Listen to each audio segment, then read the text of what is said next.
The fluorescent lights of O'Hare's Terminal 3 were an oppressive, sterile buzz, even at 5 a.m. Officer Mark Caldwell, badge 944B, leaned against his podium, his coffee tasting like ash.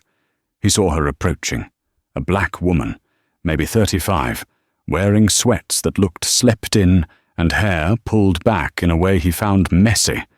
He hated the 5 a.m. crowd. He picked up his document scanner. When she handed him her passport, he didn't even look at her face. He just looked for a reason. And then he found it. A slight, almost invisible fraying at the corner of the lamination. A smirk touched his lips. This was his checkpoint. He was the law, and she wasn't going anywhere. Chicago O'Hare International Airport, known by its designation ORD, is not a place of joy. It is a sprawling kingdom of concrete, glass, and pressurized impatience. At 4:45 a.m., it is a special kind of purgatory, a place where the anxieties of the day have not yet masked the exhaustion of the night. The air smells of industrial cleaner, burnt coffee from a distant Starbucks, and the faint, unsettling ozone of the security scanners. This was the world Dr. Alani Davis had immersed herself in for the past 6 months. To the untrained eye, she was Keisha Williams, a woman taking a much-needed vacation. Her disguise was meticulous in its ordinariness. She wore simple grey joggers, a faded Northwestern University sweatshirt, a detail chosen to blend in locally, and running shoes that had seen better days. Her hair was pulled into a functional, slightly messy puff. She carried a standard black roller bag and a crossbody purse. She wore no makeup. She looked tired, unremarkable, and slightly stressed, exactly like 90% of the passengers dragging themselves through the security line at checkpoint 7A. She was, in reality, a GS-15 senior investigator for the Federal Aviation Administration, temporarily assigned to a Department of Transportation Red Team. Her official title was National Compliance Auditor, but what she really did was hunt for the cracks in the system. She was a professional ghost, a secret shopper for national security. Her job was to fly commercial, blend in, and test the human element of aviation security. She tested for complacency, for procedural drift, and, most importantly, for bias. Bias was the vulnerability that technology couldn't fix. A scanner could find a weapon, but it couldn't see a racist assumption, and an assumption could be just as dangerous. She'd been in the queue for 38 minutes. It was the perfect test environment. The early shift was often staffed by the most fatigued or the most cynical. The line was long, populated by grumpy business travelers and confused families. Alani observed. She noted the way the TSO, Transportation Security Officer, at the initial check-in, barked at an elderly couple, snatching their IDs. She noted the inconsistency in laptop removal instructions. She saw one TSO wave through a white man in an expensive suit who had clearly forgotten to take his belt off, while the same TSO forced a young Hispanic man to remove his shoes, belt, and hoodie. Alani knew the checkpoint was operated not directly by the TSA, but by Global Secure Solutions, one of the private contractors utilized under the Screening Partnership Program, SPP. This added another layer of complexity. These officers weren't government employees, they were corporate hires, often paid less and trained faster. Her gaze settled on the TSO at the document verification podium she was being funneled toward. He was a white man in his late 40s, tall, with a military-style haircut that was sharp and severe. His uniform was pressed, but a small coffee stain marred his blue tie just below the knot. His name tag read, M. Caldwell. His badge number, 944B, was clearly visible. Officer Mark Caldwell was not a happy man. He'd spent 8 years in the Army as an MP, and he'd spent the last 12 years at this checkpoint. He saw his job as the last line of defense, But what he defended, in his mind, was not the nation, but his own small patch of authority against an endless tide of idiots. He hated the passengers. He hated their stupid questions, their oversized liquids, their entitled attitudes. He especially hated the ones who looked like they didn't belong in the priority lanes, but somehow ended up there. He looked up, his eyes scanning the next customer. He saw Keisha Williams. His lip curled just slightly. Another one, he thought, the internal monologue running hot.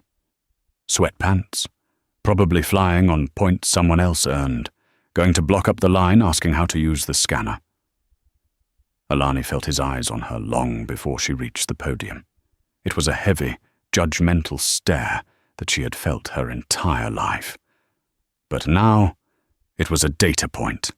Subject exhibits preemptive negative assessment based on visual profile she mentally dictated for the report she would write later. "Next," Caldwell barked, not looking up from his screen. Alani stepped forward, maintaining the slightly nervous demeanor of Keisha. "Good morning," she said, her voice polite. Caldwell grunted. "ID and boarding pass." Alani handed him her documents. The boarding pass was for Air France Flight 331, Chicago to Paris. The identification was a brand new, valid U.S. passport book. It was her personal passport, not her official government one, but it was perfectly legal, issued just 3 months prior. Caldwell took the documents. His thumb, rough and dry, brushed against her photo. He looked at the picture, a standard, neutral expression, and then up at her. His eyes raked over her, from her hair to her shoes.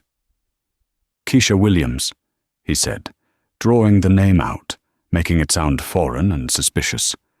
"Yes," Alani replied. He looked back at the passport.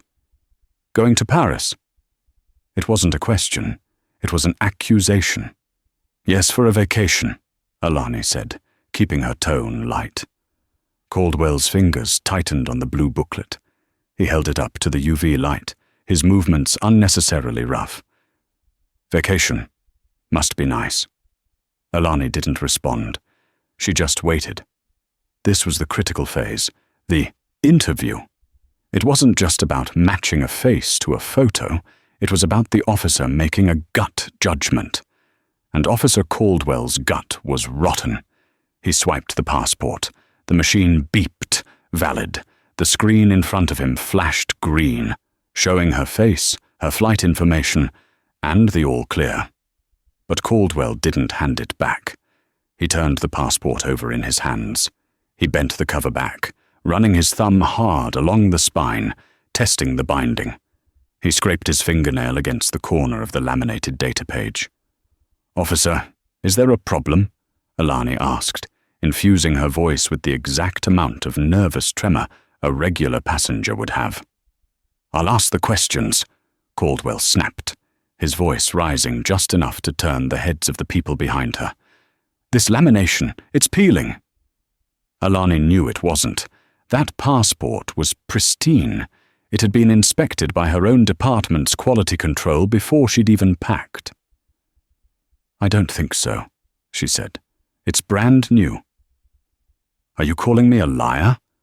Caldwell leaned forward, his voice dropping to a low growl. He was enjoying this. He was exerting control.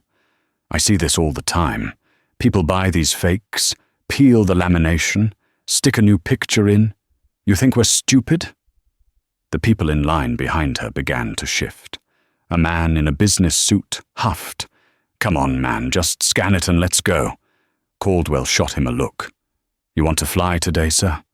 Or do you want to be detained for interfering with a federal screening process? Back up." The man shut up. Caldwell turned his full, undivided, toxic attention back to Alani. "Where did you get this?" "It was issued by the U.S. State Department," Alani said, her voice firm, the Keisha persona cracking slightly to be replaced by a woman who was getting annoyed. This shift enraged Caldwell. He saw it as defiance. He saw a type of person who always had an attitude, who always thought the rules didn't apply to them. "This document looks tampered with," he declared, his voice now loud enough for the whole checkpoint to hear. "The data page is compromised." "Officer, I can assure you it is not," Alani said, her own training kicking in. "De-escalate. Observe. Report. If you need to verify it, please call a supervisor. But that is a valid, federally issued document." Caldwell heard supervisor as a threat. He saw her composure as arrogance. He looked at her, at the simple sweats and the tired face, and then at the passport photo of a professional woman. And then he looked at the destination, Paris. He made a decision. It was a decision born of 1,000 tiny frustrations, a deep-seated bitterness, and a profound, unchecked bias. He held the passport in one hand. "This," he said, "is not valid." And with his other hand, he grabbed the data page. The air at checkpoint 7A became thick and static. The ambient noise of wheeled luggage and hushed conversations seemed to fall away, creating a vacuum around the podium. Alani Davis watched Officer Caldwell's face. She saw the flash of irrational anger in his eyes, the tightening of his jaw. She recognized this look. It was the precursor to an abuse of power. Her mind was now split. One half, Keisha, was terrified, about to miss her flight, about to be stranded. The other half, Dr. Davis, was a cold, analytical engine. Subject is hostile. Subject is ignoring positive validation from the scanning system. Subject is creating a pretext for escalation. This is a classic Category 4 bias incident. "Officer Caldwell," Alani said, her voice dropping, losing all pretense of the nervous passenger. It was flat, clear, and professional. "You have scanned the document. It has cleared. Please return my property." The change in her tone was not lost on Caldwell. He interpreted it as a challenge. He saw her composure not as professionalism, but as the supreme arrogance of someone who thought they were above him. He, Mark Caldwell, was the guardian of this gate, and this woman in her cheap sweatshirt was not going to tell him what to do. "Your property?" he scoffed. "This document," he tapped the passport, "is the property of the United States government, and I am a representative of that government, and I am telling you, it's compromised." He was holding the passport open to the data page, his left thumb on her photo, his right thumb on the adjacent visa page. "If you believe the document is compromised," Alani stated, her eyes locked on his, "your protocol is to alert a supervisor and escort me to a secondary screening room for document verification by CBP. Your protocol is not to adjudicate its validity yourself." She had just quoted, almost verbatim, Section 4.1b of the Global Secure Operations Manual, a manual she had helped review 2 years prior. Caldwell's face went from pale to a dull, mottled red. She had cornered him. She had called him out on procedure. He was suddenly aware of the line of people watching, of his fellow TSOs glancing over. He was being embarrassed. And by her. "You want to tell me my job?" he whispered, leaning so far over the podium that Alani could smell the stale coffee on his breath. "You think you're smart?" He looked down at the passport, this little blue book that gave her the right to go to Paris, the right to challenge him. He saw it as the source of her arrogance, and he decided, in that moment, to destroy it. "This lamination," he said again, his voice a low growl. "It's peeling right here." He dug his right fingernail under the edge of the laminate on the data page. It was a brand new passport. There was no purchase. He had to dig hard, scratching the surface, creating the very damage he was claiming to have found. Alani's heart, despite her training, began to hammer against her ribs. This was no longer an audit. This was a crime. "Stop," Alani said. The word was not a plea, it was a command. "Do not damage that document." "Damage it?" Caldwell laughed, a short, barking sound. "It's already damaged. It's fake." And then he did it. He didn't just bend it. He didn't just crease it. He braced the passport with his left hand, and with his right, he tore it. He ripped the data page, the polycarbonate page with her photograph, her identity, and the chip, straight down the middle. The sound was not loud. It was a sickening, fibrous scrunch, a sound of finality, a sound that cut through the low hum of the terminal. It was a complete, willful, and irreversible act of destruction. For a single, crystalline second, nobody moved. The woman behind Alani gasped, her hand flying to her mouth. The businessman who had complained earlier just stared, his eyes wide. Even the other TSOs froze, their hands hovering over belts and bins. Alani looked from the mutilated passport, which Caldwell still held, to his face. Caldwell's expression was one of pure, triumphant malice. He had won. He had put her back in her place. He tossed the two separated halves of the data page, along with the passport booklet, onto the podium. The two pieces skittered on the stainless steel and came to rest near her boarding pass. "Looks like your vacation is cancelled," Officer Caldwell sneered. "This document is invalid. Step out of the line. You're not flying today." He motioned to the side, to the grey, carpeted area reserved for problem passengers. He crossed his arms, the very picture of authority, waiting for the tears, the yelling, the meltdown. He was waiting for her to prove his assumptions right. He got none of it. Alani Davis stood perfectly still. The Keisha persona evaporated like mist in a desert. The woman who remained was not a tourist. She was not a victim. She was a federal investigator at a crime scene. Her breathing was calm. Her adrenaline spike had been channeled, not into fear, but into a glacial, terrifying focus. She did not look at the other passengers. She did not look at her ruined passport. She looked directly into Officer Mark Caldwell's eyes. Her voice, when she spoke, was quiet. It was not a yell.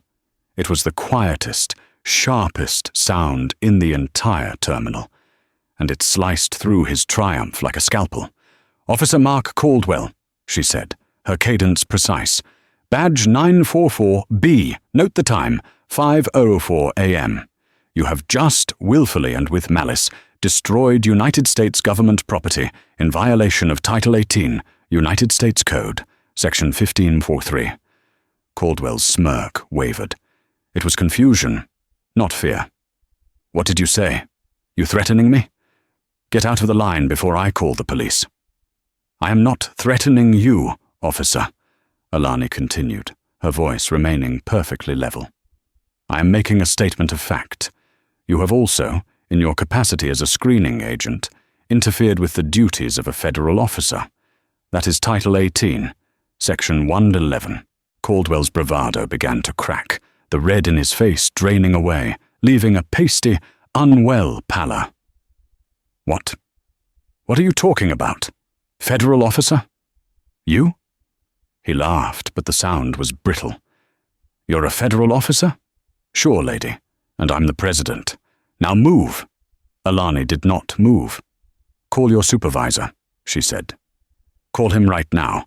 Call Supervisor Henderson, and then call the Chicago Police Airport Operations. Tell them you have a Code 3 situation at Checkpoint 7A.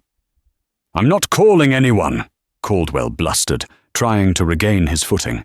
"I'm calling for an officer to remove you." He reached for the radio on his shoulder. "Do it," Alani said. "Because the moment you do, you will be initiating an arrest. Your own." She slowly, deliberately, reached not for her purse, but for the small, zipped pocket on the inside of her faded sweatshirt, a pocket that had been specially sewn in. Caldwell paused, his hand on his radio. The entire line was staring. The checkpoint had ground to a halt. You have, Alani said, her hand still inside the pocket, just committed a felony, and you have done it while being observed as part of a federally mandated compliance audit. She pulled her hand from the pocket. In it was not a wallet, but a black leather credential case. She flipped it open. There was no Keisha Williams. There was a gold-embossed badge of the Federal Aviation Administration, and below it, a high-security photo ID card. Dr. Alani Davis, she announced, her voice resonating with an authority that shook him to his core. Department of Transportation, and Officer Caldwell, you just failed your audit. The reveal of the badge was like a detonator. The air, which had been static, now shattered. Officer Mark Caldwell stared at the gold emblem and the stern, official photograph of Dr. Alani Davis. It was the same woman, but the ID photo had her in a severe black blazer, her hair tied back. The hologram of the DOT seal shimmered under the fluorescent lights. The words, Federal Aviation Administration and Senior Investigator, were stark and undeniable. Caldwell's mind simply refused to process it. This was a trick. It had to be. This woman in the sweatshirt could not be this. That's fake, he stammered, the first words that came to his mouth. It was a pathetic defense, and he knew it as soon as he said it. The credential case was high-grade leather. The badge was heavy, not a tin replica. Alani didn't even blink. Call your supervisor, officer. Now. Across the checkpoint, a TSO named Maria, who had been managing the X-ray belt, saw the confrontation had stalled the entire line. She keyed her own radio. Supervisor Henderson, we have a hard stop at Podium 7. Possible non-compliant passenger. It's not a non-compliant passenger, Alani called out, her voice loud enough for Maria to hear. It's a TSO destroying federal property. Get Henderson here immediately, and tell him to bring the ranking Global Secure Terminal manager. Maria's eyes went wide. She fumbled the radio. Supervisor, you need to get to 7.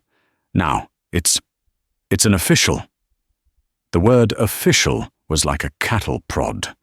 Within 90 seconds, a short, overweight man in a slightly better-fitting blue shirt came bustling through the employees-only gate. This was Supervisor Henderson.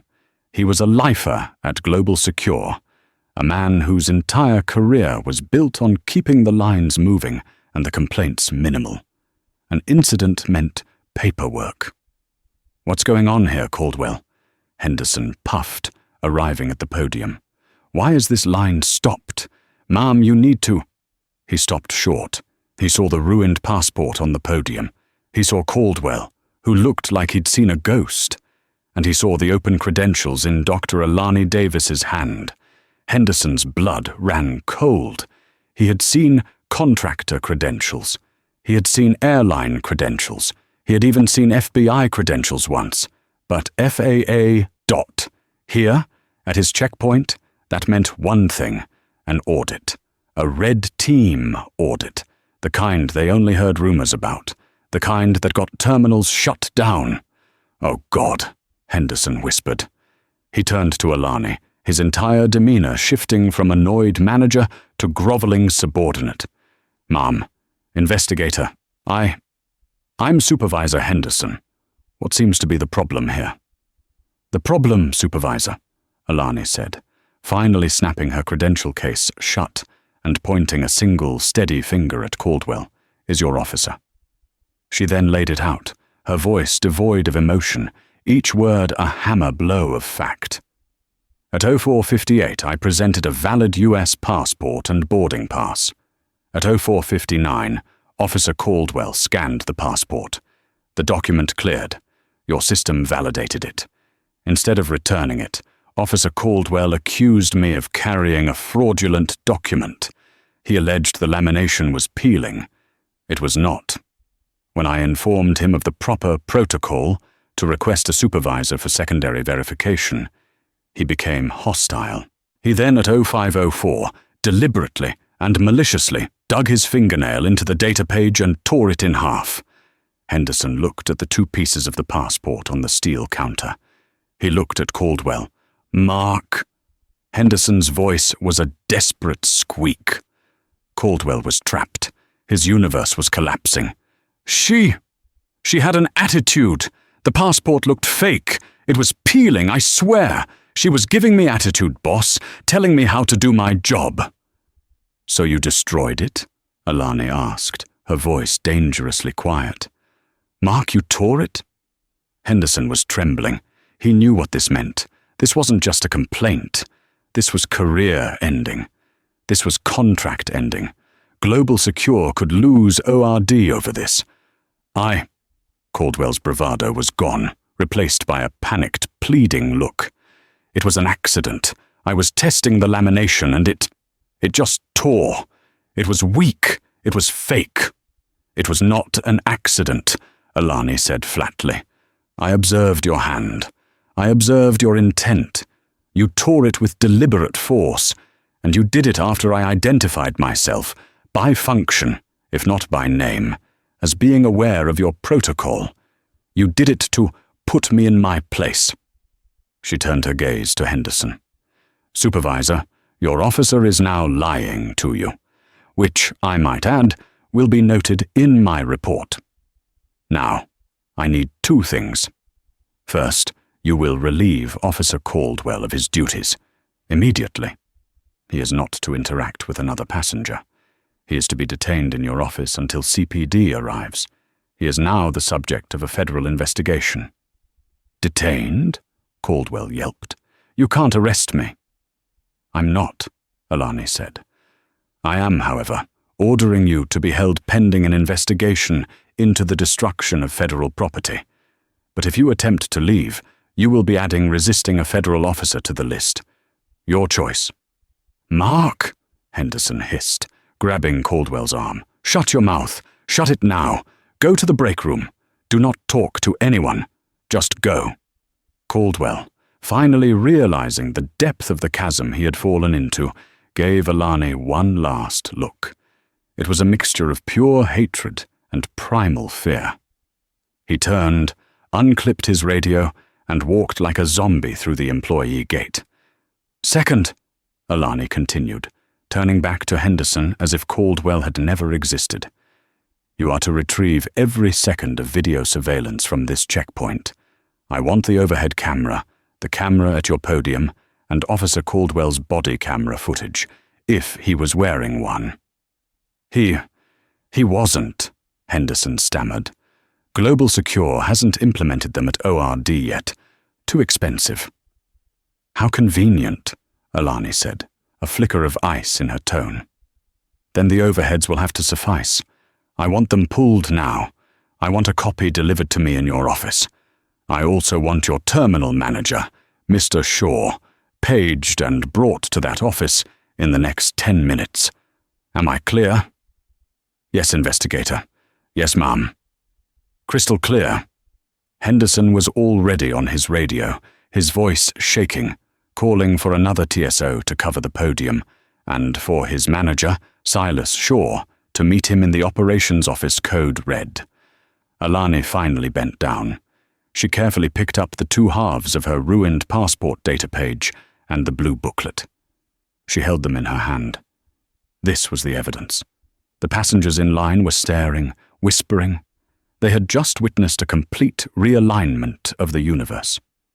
The powerless had become the powerful. Alani looked at the line, then at Henderson.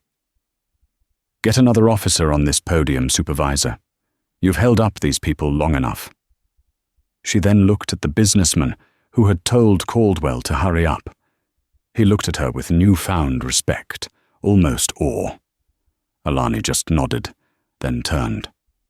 "Supervisor, your office. Lead the way." As she walked through the employees-only door, leaving the checkpoint and the staring passengers behind, she pulled out her official, encrypted, DOT-issued phone. She dialed a single number. A man's voice answered on the first ring. "Davis. Status." "Martin," she said. "I'm off the plane. The test is concluded at ORD, checkpoint 7A. What's the finding? Martin asked, his voice all business. Alani paused as Henderson frantically punched a code into a keypad. We have a critical failure, Martin. A catastrophic, deliberate breach. Get me a secure line to Director Vance at DHS and find me the head of OIG for this district. We're going nuclear on this one. The Global Secure Solutions Operations Office at O'Hare was a small, windowless room that smelled of stale air and microwave popcorn. It was a sharp contrast to the soaring architecture of the terminal.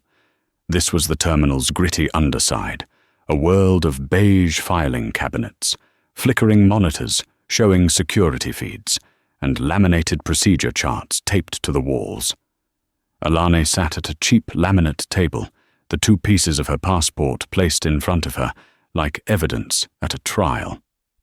Supervisor Henderson was pacing, sweating profusely, and speaking in low, frantic tones on his desk phone. Yes, Mr. Shaw, I understand. No, I don't know why she was red-teaming us. Yes, tore it, as in half. Mark Caldwell. Yes, sir. He's in break room B. No, I haven't told him anything else. Yes, sir. He hung up and looked at Alani. Mr. Shaw, our terminal director, is on his way. He's coming from the international terminal. And our corporate legal counsel is on a conference call. They want to know what you want.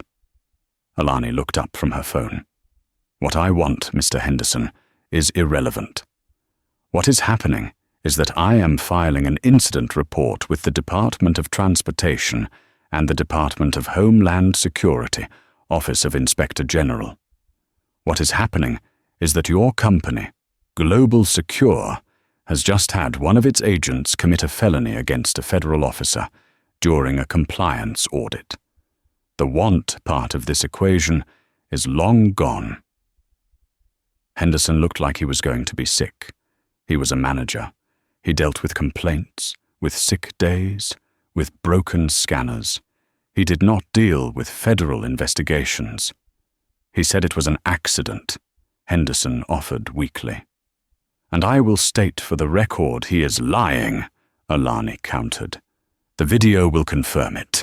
Where is the video? It's pulling. Our retention system is slow. It takes time to buffer and download. Get it, Alani said, or my report will reflect that Global Secure was non-compliant in providing evidence. Henderson flinched and lunged for the phone again, dialing his IT support. Just then, the door burst open. A tall man in an expensive, sharply tailored suit strode in. He was in his 50s, with silvering hair and a face that looked like it was carved from granite. This was Silas Shaw, the terminal director for Global Secure, the man responsible for the entire ORD operation. He was followed by 2 Chicago police officers, their faces grim. Dr. Davis?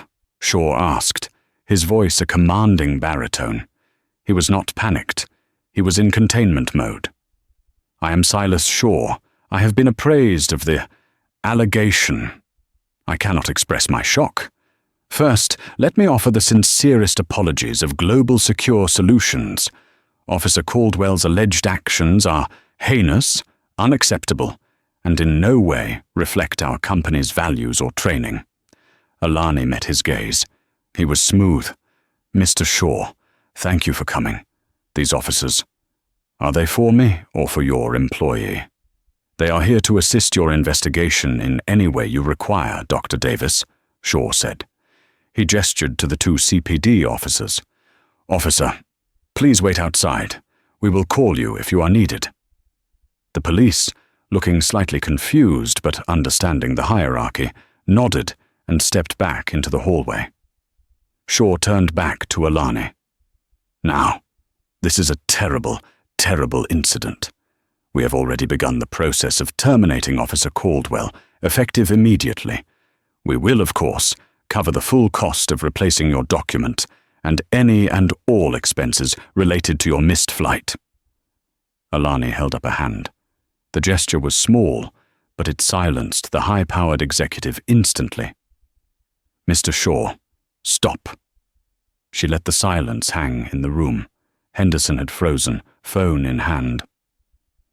"You seem to be under the impression," Alani said, her voice cold, "that I am a customer, that I am a passenger whose vacation has been ruined. You seem to believe this is a customer service issue that can be solved with an apology and a reimbursement." She leaned forward. "I am not here as a customer. I am not here on vacation.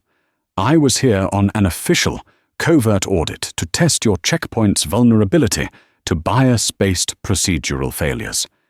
And your employee, Officer Caldwell, just gave me a final report that is going to rock your entire company. He didn't just fail. He provided a textbook example of a catastrophic failure. He profiled me. He escalated based on that profile. He ignored procedure, and then he willfully destroyed a federal document as an act of petty tyranny." Shaw's corporate smile vanished. This was worse than he thought. "You don't think I'm here about a passport, do you?" Alani continued. "I have a diplomatic passport in my bag that would have gotten me on that flight. This isn't about my travel. This is about your contract. This is about a man with a badge, employed by your company, operating with malice on a federal security line. Now," she said, shifting gears, "here is what happens next. Your internal termination of Officer Caldwell is your business. My business is the criminal complaint. I am filing charges against him personally for violating Title 18, Section 1543. That carries a sentence of up to 10 years in prison. The U.S. Attorney's Office will be in touch with him." Shaw was pale. "Dr. Davis, surely. It was a lapse in judgment. The man has worked here for 12 years. A fine, a termination, yes. But prison." "He tore a federal passport in half," Alani stated, as if explaining to a child. "He didn't spill coffee on it. He didn't accidentally bend it. He tore it, in front of 20 witnesses, after being warned.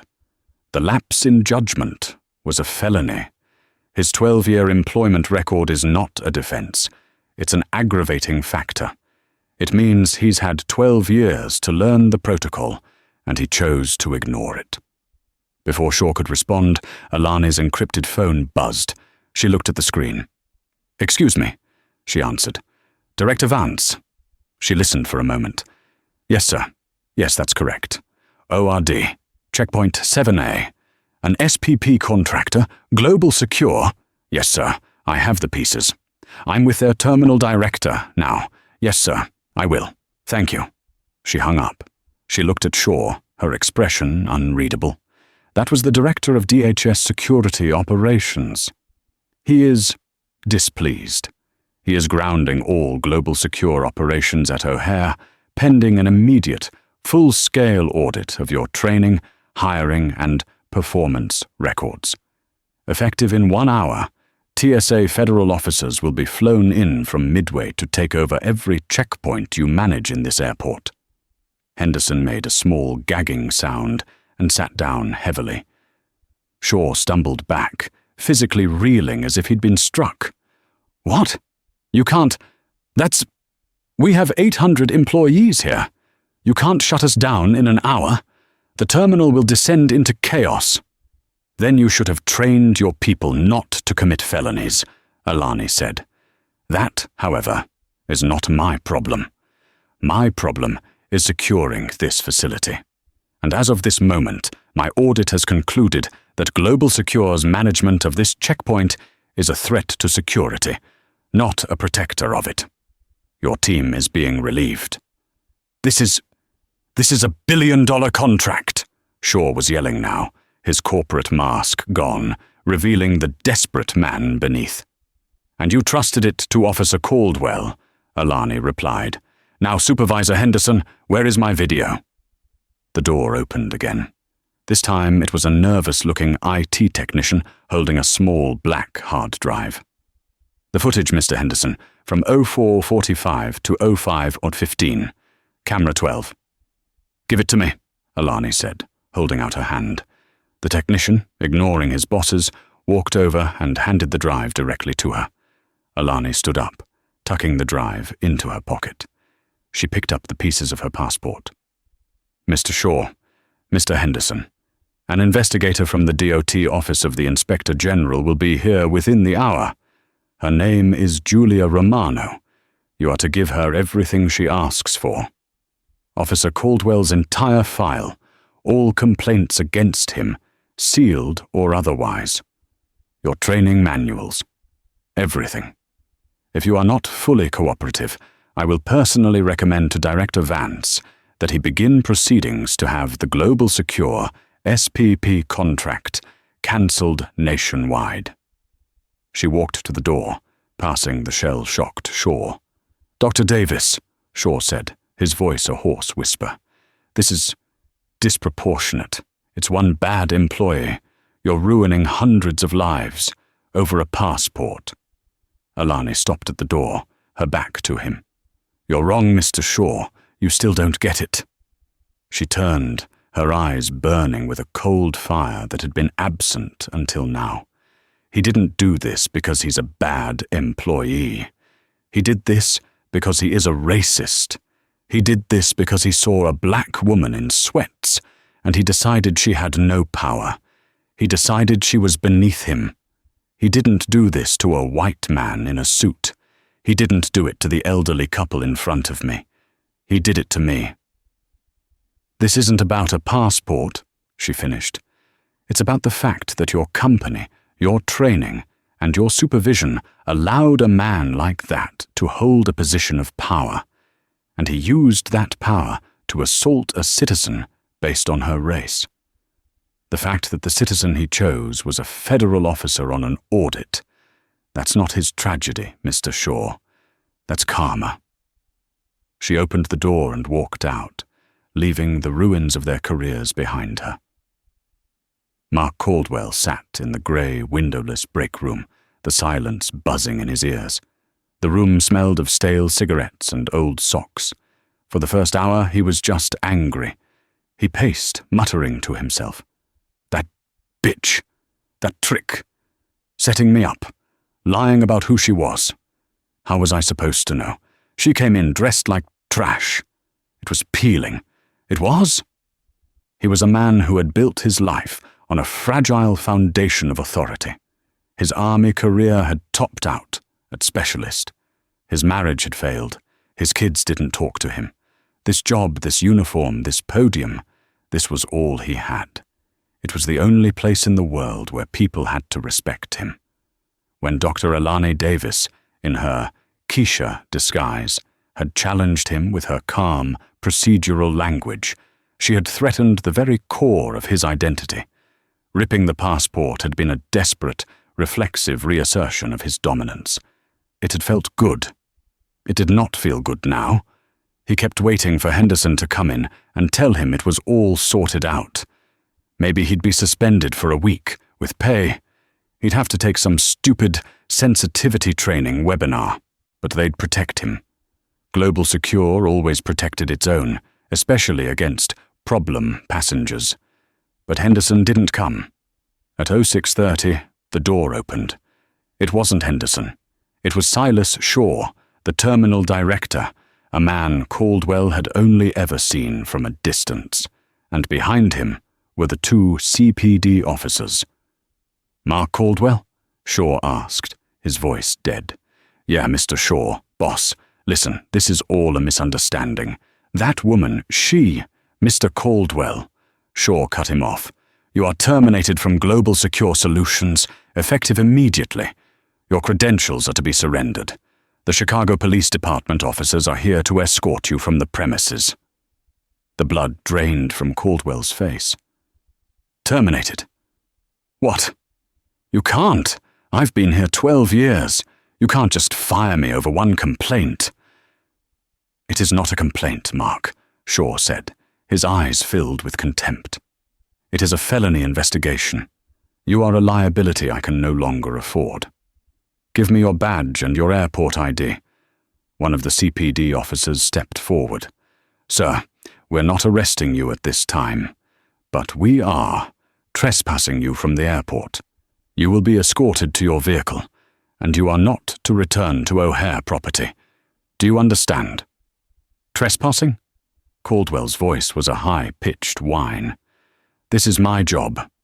You're siding with her? Shaw just held out his hand. Defeated, his entire body slumping, Caldwell unclipped his badge from his belt and pulled the lanyard with his ID over his head. He handed them to Shaw. The metal was still warm. Now, Shaw said, pocketing them. Get your personal items from your locker. The officers will wait for you. Do not cause a scene. Caldwell was marched through the back hallways, the sterile corridor, past the other TSOs, who were now being briefed by frantic-looking supervisors. They saw him being escorted by police, and the message was clear.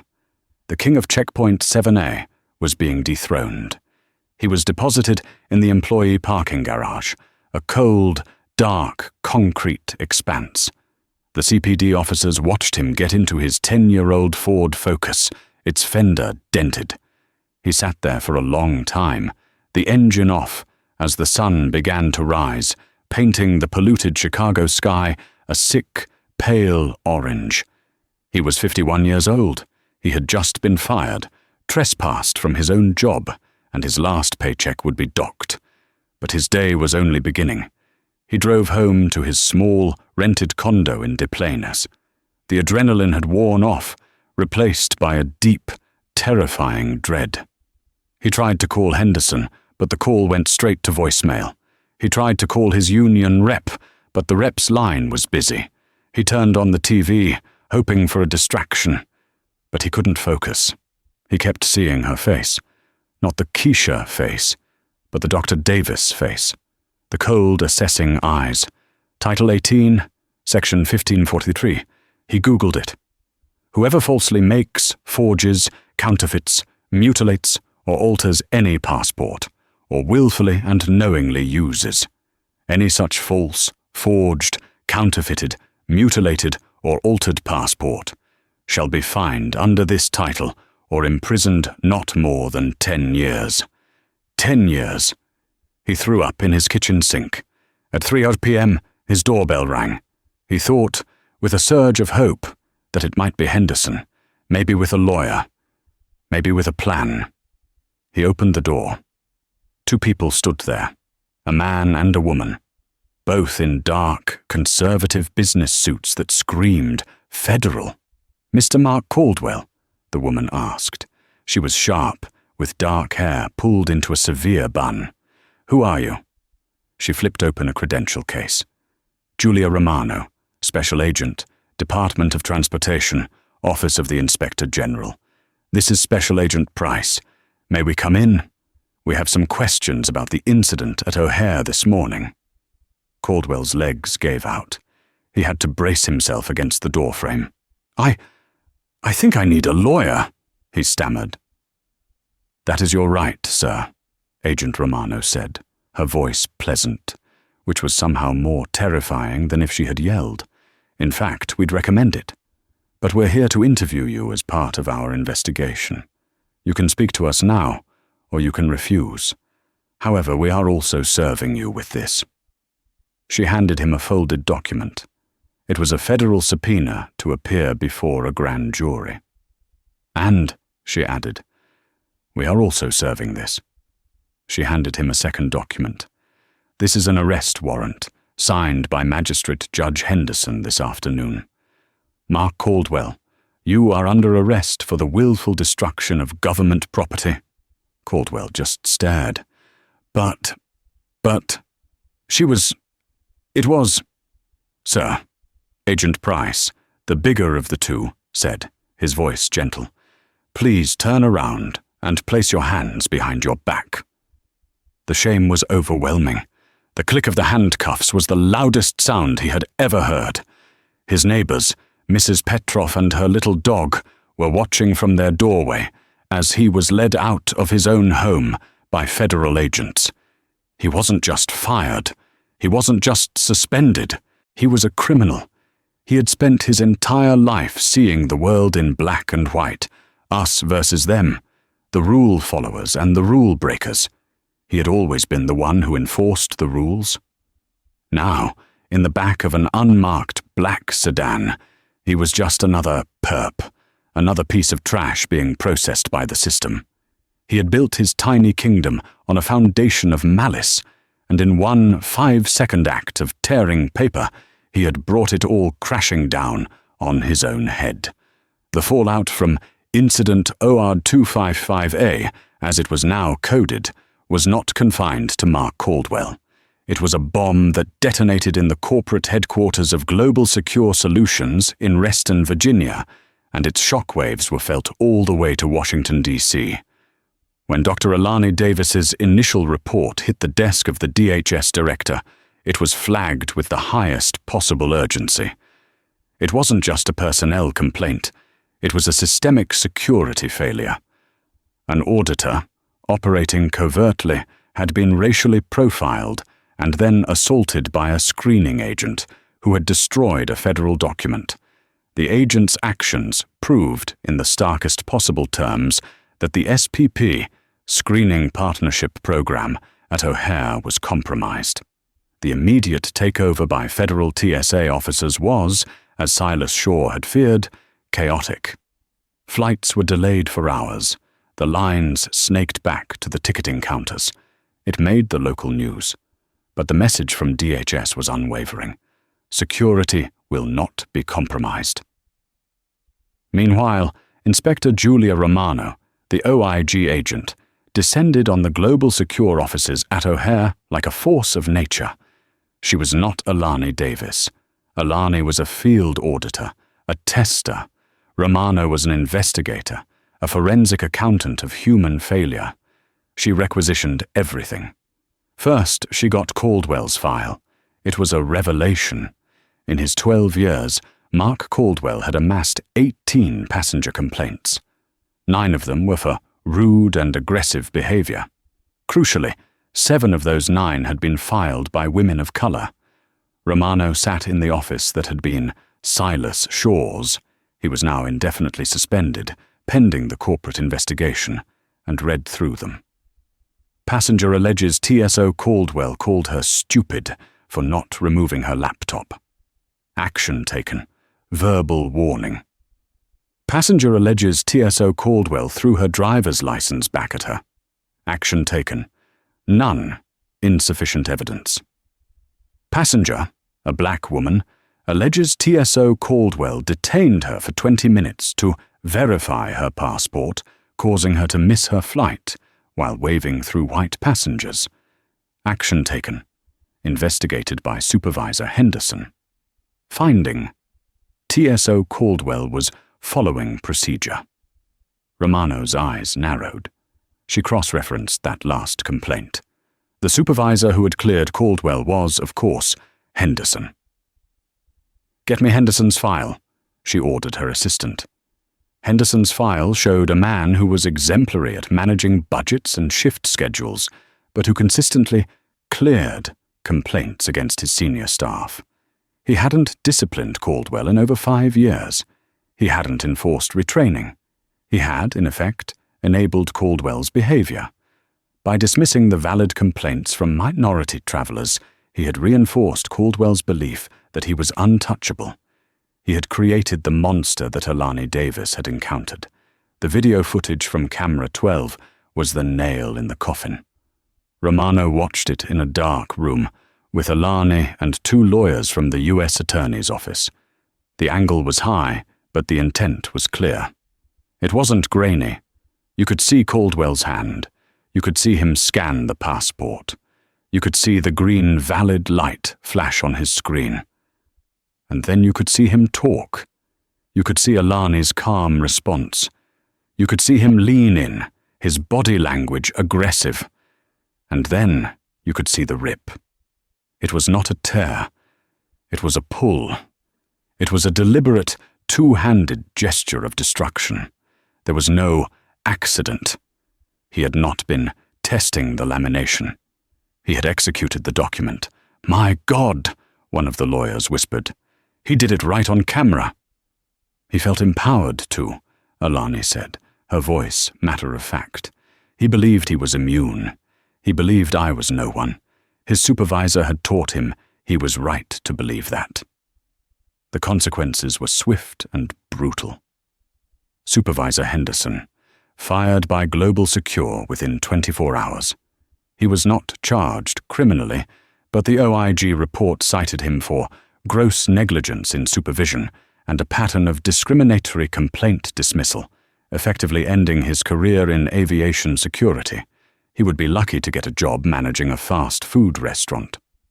Silas Shaw, the terminal director, was permanently removed from his post. The investigation found that the corporate culture at ORD prioritized line speed over security and civility, and he was held ultimately responsible. Global Secure Solutions, the hard karma hit them at a corporate level. The OIG audit, sparked by Alani's report, found that ORD was not an isolated incident. They found similar patterns of complaint suppression at 2 other airports they managed. DHS put their entire multi-billion-dollar SPP contract under review. They were fined $1.2 million for the ORD incident and failure to maintain training standards. They lost the O'Hare contract permanently. The stock price of their parent company dropped 8% in a single day. Dr. Alani Davis, her report became legendary. It was used as a case study at the TSA Academy and the FAA's own training facilities. It was titled The Caldwell Breach: Bias as a Catastrophic Security Threat. She was promoted, given a commendation by the Secretary of Transportation, and put in charge of a new, expanded Red Team task force to audit SPP contractors nationwide. The system had been shocked. A deep, festering wound of bias and complacency had been lanced, all because one man thought he could bully one woman. But the final act of karma was reserved for Mark Caldwell himself. Mark Caldwell spent 48 hours in jail before his ex-wife posted his $10,000 bond. His court-appointed defender was blunt. "You have no case." The video was irrefutable.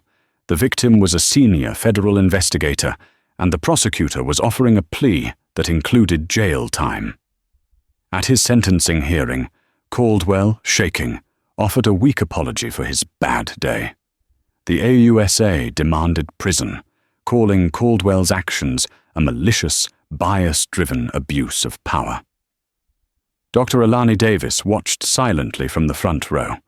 Judge Vance delivered the final reckoning. She called his actions a profound moment of karma. She spared him prison, but delivered a life sentence of another kind. 5 years of federal probation, 2,000 hours of community service, a $10,000 fine, and a permanent, lifetime ban from all federal and contractor employment. The hard karma was not a jail cell, but a new reality. The felony conviction and employment ban left him untouchable. Mark Caldwell, the man who once held power over travelers, was now invisible, working as a minimum-wage prep cook. Alani Davis simply left the courtroom. Justice served. She had another checkpoint to audit. This wasn't just a story about a bad day at the airport. It was a mirror held up to the tiny thrones of power we give to people every day, and the poison that seeps in when bias goes unchecked. Officer Caldwell believed his uniform made him a king, but he forgot that the woman in front of him was an inspector of kingdoms. He thought he was tearing up her vacation, but he was tearing up his entire life. The system, for once, worked. The audit was a success, the failure was contained, and the consequences were absolute. Hard karma isn't always loud. Sometimes it's the quiet click of a federal agent's handcuffs and the silent, final signature on a termination letter. Thank you for listening to this story. If you were on the edge of your seat, imagine how Dr. Davis felt. If you believe that power must come with accountability, hit that like button, share this video with someone who needs to see it, and subscribe for more true life stories where karma isn't just a concept, It's a consequence.